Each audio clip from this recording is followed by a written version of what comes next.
Now it's going? All right, everybody. Couple of quick announcements. Real quick. Sure, we can stay there for a minute. So, by the way, thank you guys if you were able to buy some of my food. Because again, as I say every time, I do have to buy this food in order to reserve the space.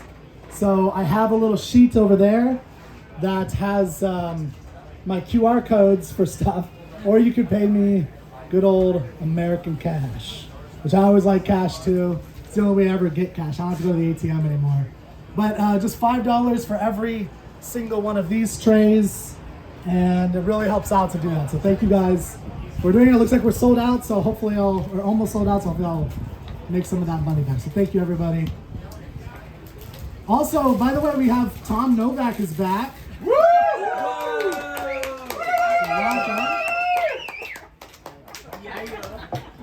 So he said he's going to take over all the social activities, Third Thursday, organization. Funny. He's doing all this stuff. Joking. He said he's going to do that. It's going to make them all a lot better looking. Oh, the insults have already started. No. All right. It's not that we were missing it. All right, so again, I just want to say thank you guys all for coming, and I have been looking forward to for a long time having the opportunity to talk to you about things that I'm interested in, and I hope in the future we can promote other intellectuals, other professionals who want to start careers or talk for a living one day to come up and have an opportunity to give it a shot. Now, what I wanted to talk to you guys about today is, I don't know if anybody had a chance to read what I was mentioned in the meetup, but I'm thinking about launching another podcast. So I've been producing podcasts for about 10 years. I worked with Alex Epstein, CIP, I worked on his podcast, and I really love this. And I've been thinking about what are some things that I can do that might be interesting for you guys for a broader audience. And today I want to talk a little bit about this question that I've been thinking about for a while, which is somewhat obvious, but somewhat not obvious. I think it's an important question, which is, what is America? And specifically, what is the American sense of life? And is it still around? Do we still really have this American sense of life that Ayn Rand talked about? And now I'm gonna get a little bit negative here at the beginning, but hopefully we can try and get there. So I'm gonna warn you a little bit. I just went on a 3.5-week trip, which I really loved, into the kind of origins of America. I went northeast, I went up into Coventry, Connecticut, and Concord, Massachusetts, where the first battles of the Revolution were. And there was a quote as I was going on this trip. There was a quote that I kept thinking about that I think is relevant here, which is, a nation, this is by Alexander Hamilton, a nation which can prefer disgrace to danger is prepared for a master and deserves one. So a nation which can prefer disgrace to danger is prepared for a master. So I thought about 1971, Ayn Rand wrote an essay, Don't Let It Go. And she talked about American sense of life. And she said there's only one thing really standing in the way of any kind of masters in America or dictatorship in America. And that was a very unique trait of the American sense of life, the American spirit. And I'm going to give you a quick little quote from that. So she said, quote, "A dictatorship cannot take hold in America today," 1971. "This country, as yet, cannot be ruled. It cannot be cowed into submission, passively malevolence, resignation. It cannot be pushed around." I love that line. "Defiance, not obedience, is the Americans' answer to overbearing authority. The nation that ran an underground railroad to help human beings escape from slavery, or began drinking on principle in the face of prohibition, will not say yes sir to the enforcers of ration coupons and cereal prices. Not yet." End quote. Well, March 2020, I sat in a coffee shop in California and I looked around, and I think all of us might have done this. And I love America. I was born here, my father was born here, his father was born here. And I looked around and it made me sad because I saw something that I think we all saw, and I think I saw the death of that American spirit. Literally the last convulsions. When our neighbors said, and the government told us to lock down and mask up, we said, yes, sir. That's what I saw. Everywhere. From everybody. Collectively. That includes me. That includes you. It's all of us. We all said, yes, sir. Now, I don't think that there's no hope. I think there is hope. And that's what I want to talk to you about today. Is we need to revive that spirit, that American spirit of defiance that once made, I think, this country pretty cool. Because what I wanted to say, what I think we should have said is, when they said lockdown, mask up, is over my dead body, bub. That's what I think we should have said.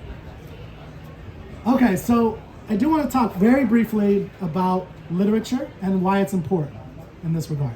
Because I think it's very important to read great literature. I know all of you, if you ever talk to me, I try very hard to talk to you about literature. I try to convince you to read literature.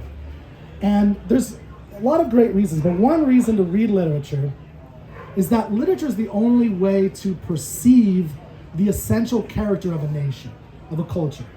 Now, it's the only way to get the essential nature. So you can get other things from history and other things, but if you really want to understand a culture, I believe you have to read its great literature.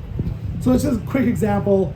I love the Iliad. I told you last time I might talk about the Iliad, so I'm just going to say something about that real quick.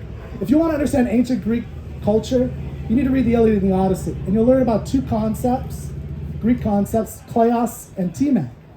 Tom, do you remember what that means? Yes. What? So Tom is in my literary canon club. It's okay, I threw you on the spot. So, you know, Debbie? No, but they didn't have the Odyssey in Kindle format from that author that you gave me. Oh, okay. Can you fix that? No. So I would just buy the paperback. I don't know. There's a lot of ways you could read that. I think the E.V. Ryu is a great one. It's unfortunate that it's not in Kindle. But anyway, so kleos and time, what I'm trying to get at there is, it means glory and honor.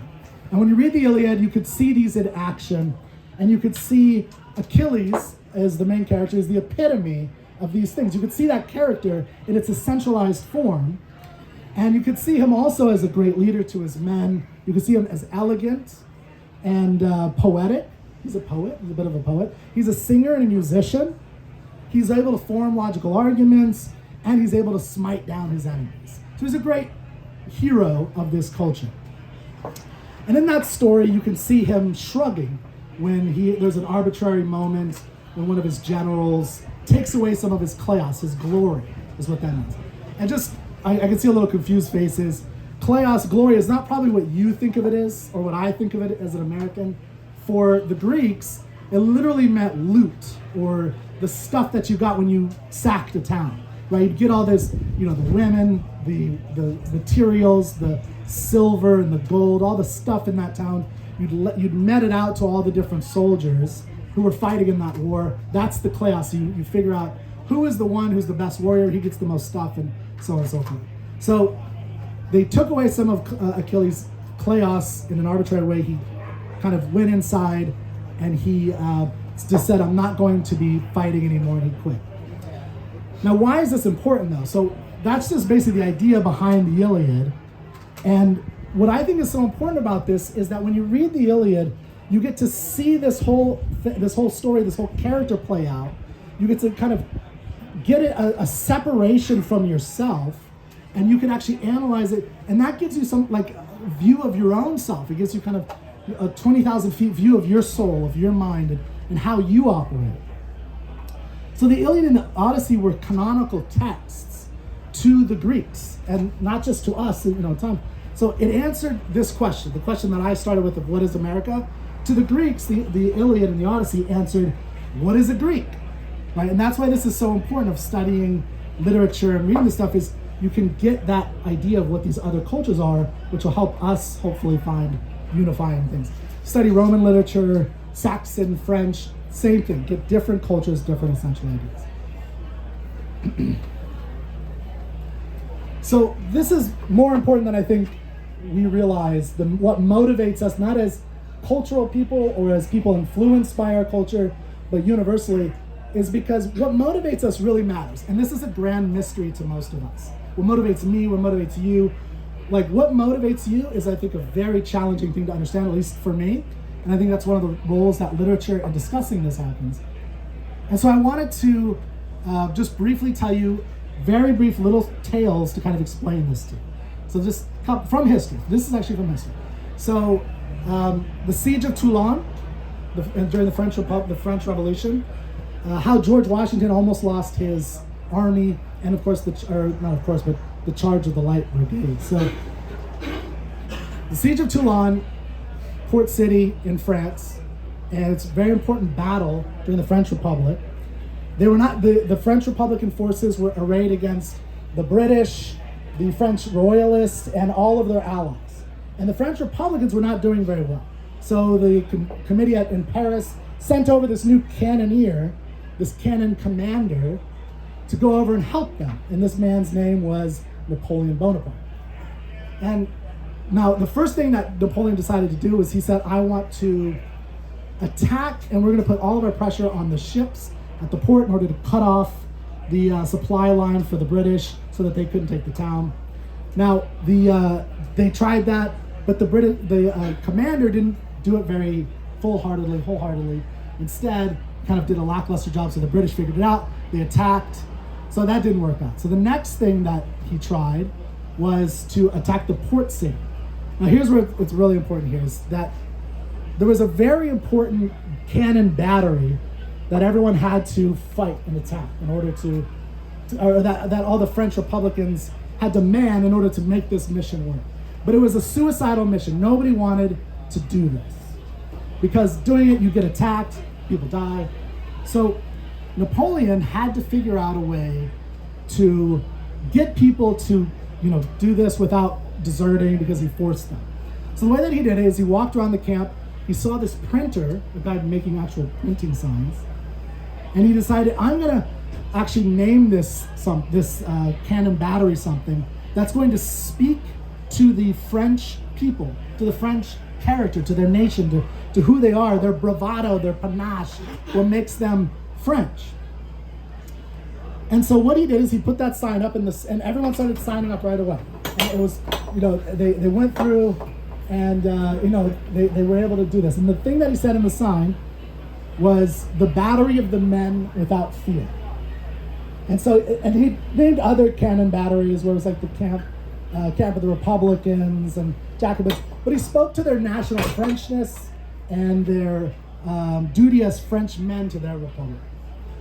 Okay, 17 years earlier, during the American Revolution, George Washington almost lost the entire war because most of the men who was fighting for him in 1776 were about to be out of their contract.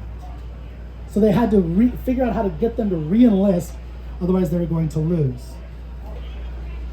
Now the men did not want to do this. They were all going to leave because they were tired, they were sick, they wanted to go home, they had holes in their shoes.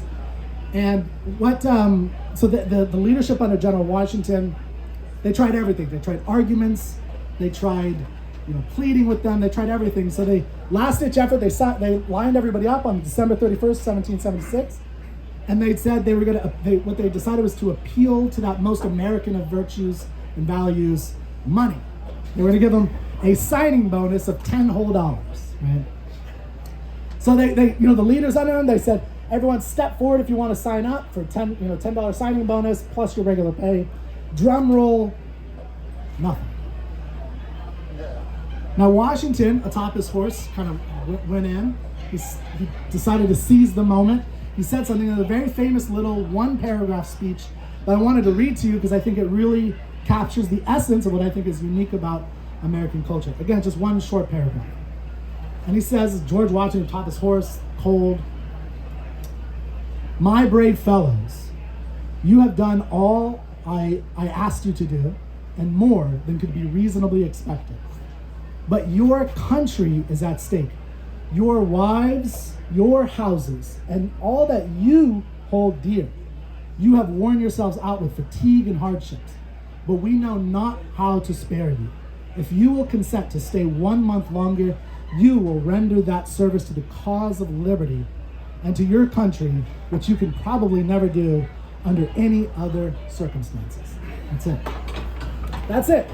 And then people started signing up. Now, what he did that was different, and I think is very unique and important for American culture, and what makes America's sense of life so important, unique, is he appealed to their independent and selfish values. These men were not fighting for money. They were not fighting for honor, or for food, or for glory, or for the bravado or panache. They weren't even fighting for the man next to them, which we hear a lot of today. Soldiers, right? They were fighting for their values, their selfish reasons, their homes, their wives, their individual values. This was a profoundly individualist call to arms. Okay, last one. The Charge of the Light Brigade. Does anybody know where that's from? Ever heard of that? Charge of the Light Brigade? Famous Alfred Lord Tennyson poem. I really recommend reading this poem. It's a great poem. But very briefly, Crimean War, 1854. British versus the Russians. But the reason this is important to us is it was made famous by this Tennyson poem about a group of light cavalrymen who charged heedlessly forward toward their death based on an order given accidentally, a blunder, he called it. Now, Tennyson's words have become more than like a soldier's motto, but a too often profoundly European value. And here's the lines. You probably have heard this. Theirs not to make reply, theirs not to reason why, theirs but to do and die. Into the valley of death rode the 600. So Ayn Rand said some interesting things about a European sense of life, and I'm contrasting this to the American sense of life we're trying to understand. So she said, quote, "The emotional keynote of most Europeans is the feeling that man belongs to the state as a property to be used and disposed of in compliance with the natural, metaphysically determined fate."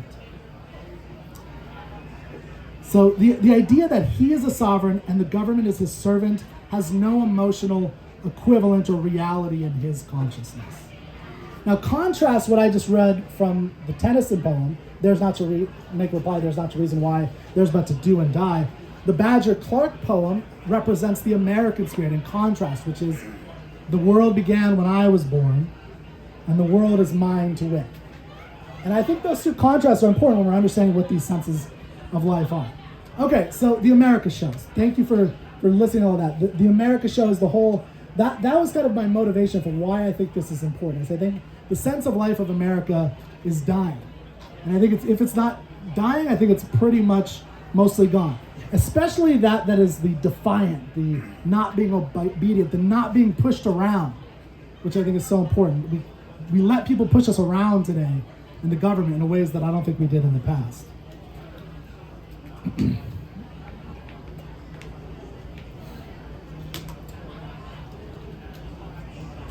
So I think that both sides, cultural left, cultural right, are trying to define what this new sense of life, or what a sense of life in America can be. And what I hope to do with the America show, and if I see that there's interest in it, if I think that there's something there, and that's what I'm curious about learning from you guys. And if you have any thoughts or comments or advice or questions or anything like that, is how do we revive this spirit? How do we make this inspirational for people? And I'll just finish with this last little thing of what I'm trying to accomplish. What I want to do is I want to interview historians, I want to interview soldiers, I want to interview intellectuals, and I want to discuss, not only with them, but also on individual podcasts, the poetry, the literature, the history, the politics, all the things that, of understanding what is America, why it exists, what's so unique about it, and why we should be proud to be Americans. And I just want to, on my trip, I want to leave you with one image that I found on this trip that I went on, this 3.5 week trip. That really impacted me, and I really recommend everyone going to Concord, Massachusetts. If you've never done that, it's a very special place, beautiful, and you learn about the history of America and what those men, those farmers did. a couple hundred years ago. So at the site of this old man's and this house, there's a bridge and there's a little field. There's two fields across from each other where the British and the Americans or the colonials were facing off against each other. Today, if you go there, you'll see a statue of a farmer.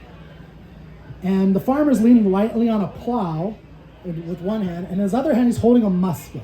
And over his back is a powder horn.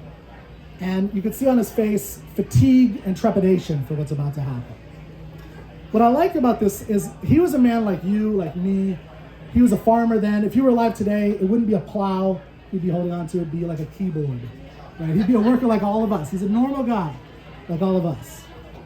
But when his liberty was challenged, not even taken away from him, his liberty was just challenged a little bit, he fought. He decided to fight.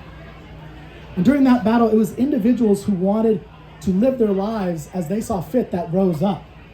Though they banded together in militias and they were in groups, they were individuals. The leaders were leaders by everyone's choice, not by hereditary right. So when a group of soldiers saw, and during the Concord battle, when they saw flames in the town below, one man in the colonial regiment shouted at his commander, and this is burned in stone at Concord, "Will you let them burn the town down?" This is a normal soldier telling his superior officer this. He was not asking the guy a question. It wasn't a question. He wasn't saying, "Will you do this?" He was telling his superior officer, "Go attack or we will replace you." This wasn't a choice. I think of that quote from the beginning that I read to you. "A nation which can prefer disgrace to danger is prepared for a master and deserves one." So I want the show to be something that helps us prepare to be proud Americans, that helps others who are learning about America, who are coming here to be proud Americans. And that's what I have for you. Thank you. So if you have questions, please, if not, that's okay, but thank you guys for listening.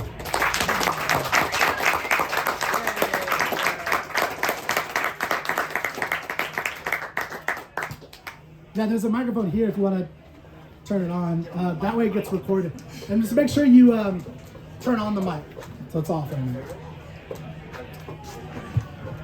Testing? Yes. All right. Thank you, Kirk. Something in response to your request for feedback, something that would help me in terms of the relevance for this project would be comparisons that are mapped a little bit more to everyday life. Like you've given us some great dramatic instances of military conflicts, and But you're not in based the on military all day? well, I mean, based on the number of questions that people ask, is it time to shrug at various OCONs? I get the impression that a lot of objectivists would be ready to fight if that was the thing that we were doing. And in a military conflict, there's at least theoretically the implication that an individual can, I can kill enough guys and survive, and that's going to make a difference.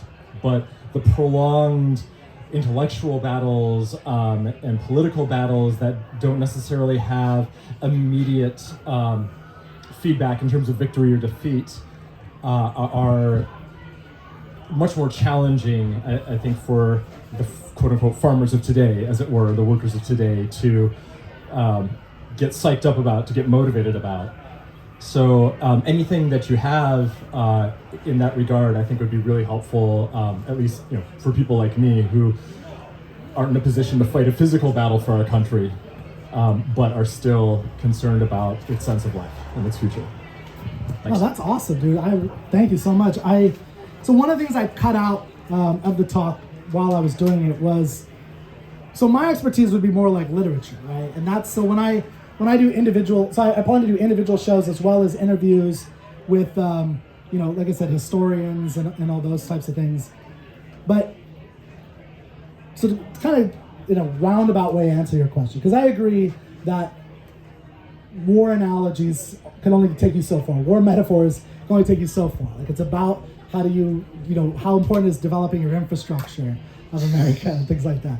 Like everyday, I do have a lot of everyday thoughts that I don't know if they're powerful though. Like I've been driving around these Europeans and they all talk to me about how crazy the roads are and everyone has their own car and they praise like public transportation. I'm like, you don't understand America. America's, there's a Dean Martin song, "My Rifle, My Pony, and Me." Like, I love that song. And that is so, it's me. The reason I like my car is because it's mine. I can go whenever I want. I don't have to ask permission or wait for the road. It's this. I go wherever I want. There's freedom. It's free. The freedom of the road. That's an American cultural value that I think is dying, and people are trying to get away from it. And that's just a little thing. I don't know if it's exactly what you're looking for, but I agree. Like those everyday things is what I hope will come out of some of the conversations with people, historians, people, explorers. I want to talk to people who are doing great things, interesting things. But my expertise individually will be the literature. So what I'm going to be exploring on the show will be the poetry, the literature, maybe some of the history and the humanities to kind of pull it out. Because, for instance, there's a very interesting, this is what I cut out of the talk, was there's a whole theme in American literature from Washington Irving's Rip Van Winkle very early on. Anybody ever heard of Rip Van Winkle? You've heard the name, probably. You know the story? So the story's about, he's basically a child. He's a man, but he's basically a child, an adolescent. He falls asleep for 20 years through a magic potion, and he sleeps through the revolution. And there's the, Ayn Rand called the American sense of life in its adolescence. And there's this, like Mark Twain with, with Huck and Finn, and there's all these stories about America being in its adolescence. And I think that's really interesting about the sense of life is that we haven't quite grown up. And there's this kind of, Thoreau with his Walden's Pond is kind of an escapism. So whenever we try and take these big, serious things serious in America outside of Ayn Rand, we're basically like children, and we just say, forget it, I'm not going to do it. And that's a big theme that you see in one of my favorite short stories, or it's actually a novella by Herman Melville called Benito Sereno.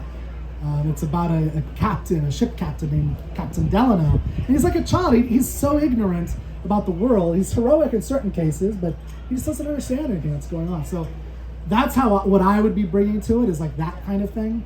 But I hope that when I bring other people onto it, to the show, that they can provide more of the day-to-day stuff, or other, not war stuff. Thanks. But that was a great, thank you. Tom. Turn it on. Yeah. All right. Thank you for calling me out at the beginning of your speech. I really appreciate it. And, Well, Tom's in my literary canon club. and volunteering me to lead the rest of these. But anyway, my question is, who is your target audience for your podcast? Is it people who implicitly already believe that America is the greatest, and that we do have this spirit, people who do value the spirit of individualism, or is it people who you might not even have a clue about this stuff yet, and you're trying to convince them, or is it both? Yeah, so I don't actually have a really good answer for that yet. This is all, that is the question, and that's part of why I was motivated to bring this to you guys, is because I wanted to hear your thoughts on this whole show. So this is all kind of a nebulous idea that I've been thinking about on and off for a couple of years. The America show actually was Ben Bayer's idea that he gave to me. He said, you should do, because you're good at interviews, he's seen my show and he likes it, and he said, try, like he thought of it as, like he gave the example of de Tocqueville's Democracy in America as a kind of exploration of American culture. And that was 2019. So I've been thinking about this on and off for a couple of years. One thing that I think of in terms of the audience is, there are people, I think, and I don't know this for sure, but I think there are people searching for good answers that are going to the cultural left, going to the cultural right. Just as one example, like, I don't even like saying this, but like the men go their own way type thing, where they don't know they don't know what they're looking for. They're going to these really weird, in that case, I think like right-wing, nationalistic, weird aesthetic beauty standards for men. Like they're going to these weird places culturally. And now I don't have all the answers for these things. The show is about exploring these answers and helping them find more rational, better answers. And so for people like that, I also hope objectivists will find it interesting, reading some literature, poetry. It's something I'm always pushing to you guys somewhat successfully. And hopefully I will not stop doing that. So they can quote something other than Ayn Rand? So and I thought Tennyson, but I guess you guys was like, wow, they didn't even like, come on, you guys got, like Tennyson is like the one. But yeah, like, so it's not just Ayn Rand that they're reading. And although part of the goal is that we will see how Ayn Rand fits into American literature and why it is truly a classic. there's something very special when you put it into the course. Okay, I do too. Cool you down. Thanks. Thank you. Yeah. I just had some thoughts on like maybe just some suggestions. So like if you're trying to like if I was to go about highlighting the difference between the cultural left and right, if that's one of your focus areas, then I'd probably first of all, is that a valid assumption? Is that a valid assumption? Is it valid to assume that that's one of the focuses of your podcast, to focus on the differences? It's more like a motivation. So my focus would be on America. Right. It's literature, it's culture, it's values. It's, I want to interview historians and but yeah, part of that would be political, like talking to people who are interested in and they're studying, like I have part of the other thing is I have access to a lot of intellectuals and that are doing some interesting things. So that's the other thing that I'm interested in doing. Okay, so I'm learning from them because I don't have answers. I'm learning. what I would say is like if you want to focus on those differences, I would focus on the underpinnings of the the philosophical differences. So one is like an in-depth view of free will and its like the thought behind it, whether the idea that some people don't really believe in free will. The other one would be the rise of postmodernism, and the third one would be the idea of groups such as an oppressor group and an oppressed group, and how there might be a logical fallacy where the minute if you were to get rid of the oppressor group, then you then have to keep finding new oppressor groups in the remaining subset of the population to keep that project going. And I say this as a left-leaning person, as someone. Well, but I think those are great because. Yeah. So just as a quick answer to the first three, is so I do work with at the Ayn Rand Institute, Yeah. and so for instance, I think today Mike Moz and Ben Bayer are doing a big new ideal episode on free will. We have a course by Nikos Sotirakopoulos on the history of what was the second one you said? The postmodernism. Postmodernism and where it comes from.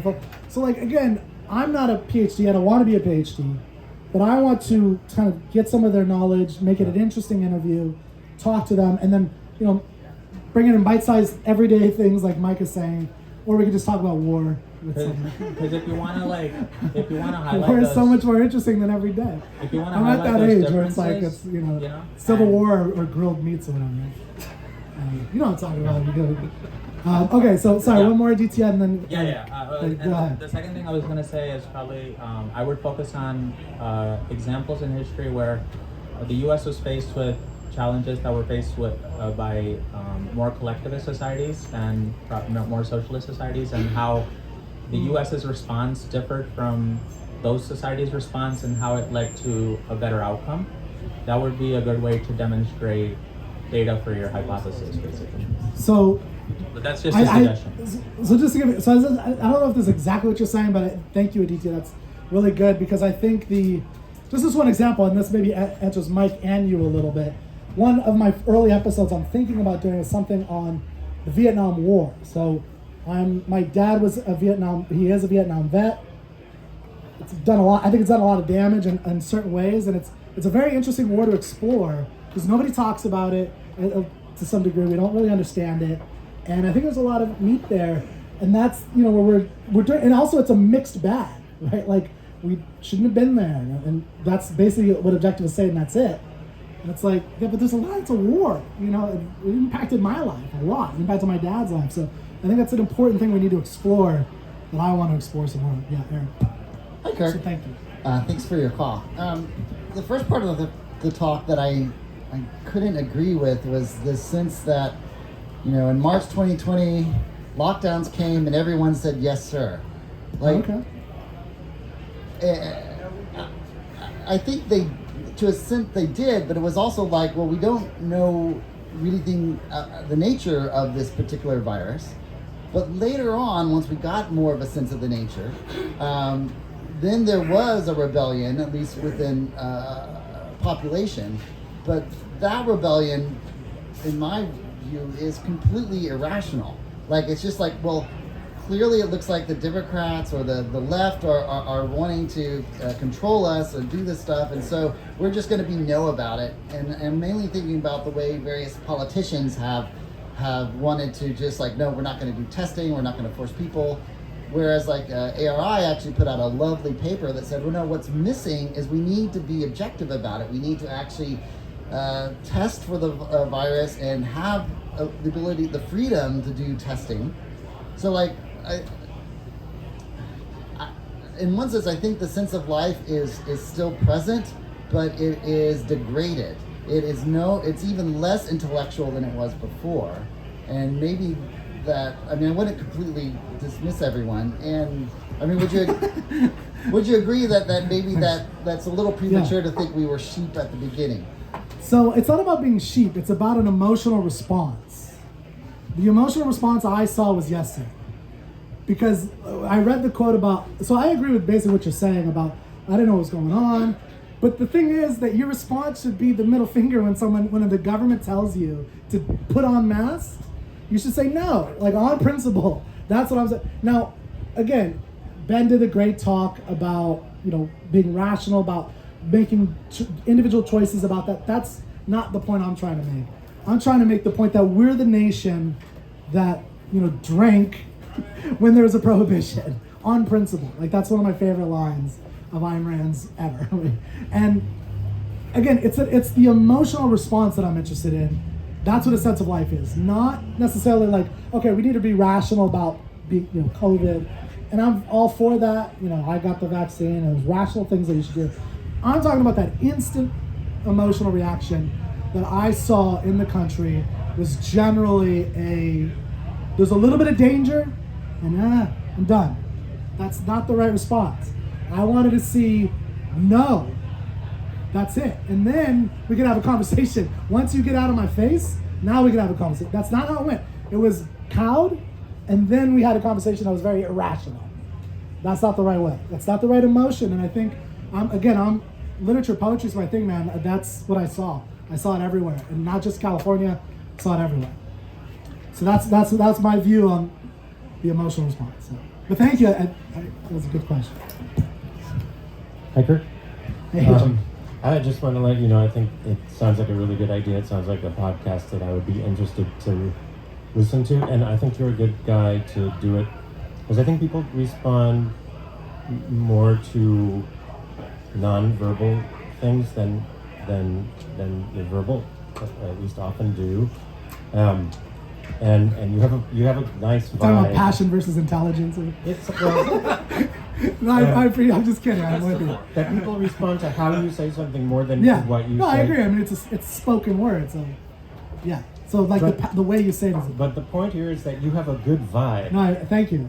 And part of the reason I've been coming to this is because there's a really nice vibe, and there's a vibe of kind of like brightness and happiness that I have been missing. So I think that's the kind of thing that inspires people. So if you have fun doing the podcast, I think that's going to be very important. And just one